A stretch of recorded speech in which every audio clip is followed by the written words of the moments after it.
தமிழக பாஜக இந்த தேர்தல் களத்துக்காக சமூக வலைதளங்களை எப்படி யூஸ் பண்ணாங்க, அதுக்கு மக்கள் என்ன மாதிரி கமெண்ட்ஸ் போட்டிருக்காங்க அப்படிங்கிறத பார்த்தோம். அடுத்ததாக தேர்தல் டைம்லைன் நிகழ்ச்சியினுடைய நோக்கம் என்ன அப்படின்னா, ஒவ்வொரு நிகழ்ச்சியிலும் ஒரு முக்கிய சமூக ஆர்வலர், அதாவது ரொம்ப ஆக்டிவாக சமூக வலைதளங்களை பயன்படுத்திட்டு இருக்கக்கூடிய ஒரு முக்கிய ஆக்டிவிஸ்ட்டை அறிமுகப்படுத்தணும் அப்படிங்கிறது தான் எங்களுடைய நோக்கம்.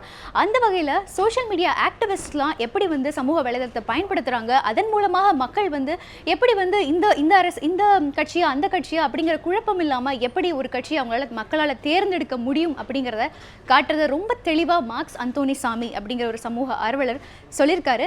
அதை இப்ப பார்க்கலாம். சமூக போராளிகள் பலர் சமூக வலைத்தளங்களை தங்களுடைய கருவியா பயன்படுத்தி மக்கள்கிட்ட தங்களுடைய கருத்துக்களை கொண்டு போய் சேர்க்கிறாங்க. நிறைய மக்களை சுலபமா கருத்தியல் ரீதியா சென்றடைய சமூக வலைத்தளங்கள் உதவியா இருக்குது. அப்படி ஃபேஸ்புக்கை ஒரு களமா மாற்றி பல ஆரோக்கியமான விவாதங்களுக்கு வித்துட்டு வராரு ஐயா மார்க்ஸ் அவர்கள். மார்க்ஸ் அந்தோனி சாமி அப்படிங்கிற அவருடைய ஃபேஸ்புக் ஐடிக்கு 16,000 ஃபாலோவர்ஸ் இருக்கிறாங்க. இன்னைக்கு அவரை தான் நம்ம சந்திக்க இருக்கிறோம். வணக்கம் ஐயா.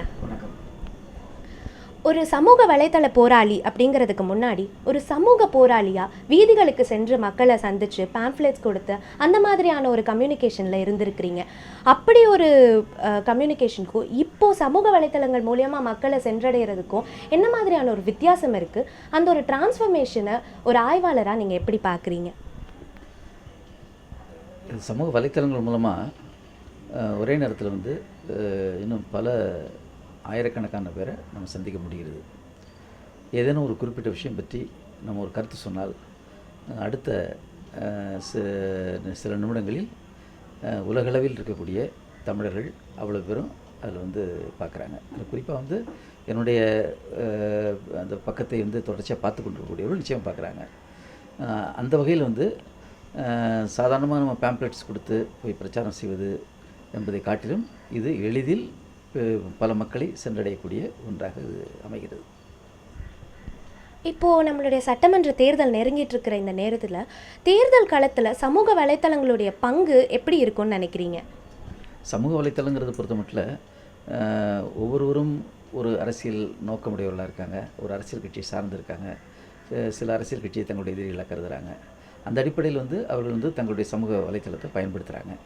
இப்போ எங்களை பொறுத்த மட்டும் குறிப்பாக எந்த ஒரு குறிப்பிட்ட அரசியல் கட்சியையும் நாங்கள் ஆதரிக்கக்கூடியவர்கள் இல்லை. ஒட்டுமொத்தமாக நாங்கள் இந்த அரசியல் கட்சிகள் மத்தியில் இருக்கக்கூடிய அவர்களுடைய தேர்தல் அறிக்கையில் இருக்கக்கூடிய நல்ல விஷயங்கள், கெட்ட விஷயங்கள் இப்படியெல்லாம் நாங்கள் அனலைஸ் பண்ணுறோம். குறிப்பாக 2014 நாடாளுமன்ற தேர்தல் பொழுது ஒரு குழு அதுக்கு நல்ல இளம் பத்திரிகையாளர்கள் நிறைய பேர் இருந்தாங்க. இந்த அரசியல் கட்சிகள் வெளியிட்ட தேர்தல் அறிக்கைகளை நாங்கள் அனலைஸ் பண்ணோம். அனலைஸ் பண்ணி குறிப்பாக ஒரு விஷயத்தில் உதாரணமாக ஈழ பிரச்சனையில் இந்த கட்சி என்ன சொல்லுது, அல்லது கல்வி தொடர்பான மருத்துவம் தொடர்பான பிரச்சனைகளில் இந்த கட்சி என்ன சொல்லுது என்பது போன்ற ஆய்வுகளை பண்ணோம். அது மாத்திரம் இல்லாமல் ஒப்பீட்டு ஆய்வுகளும் பண்ணோம்.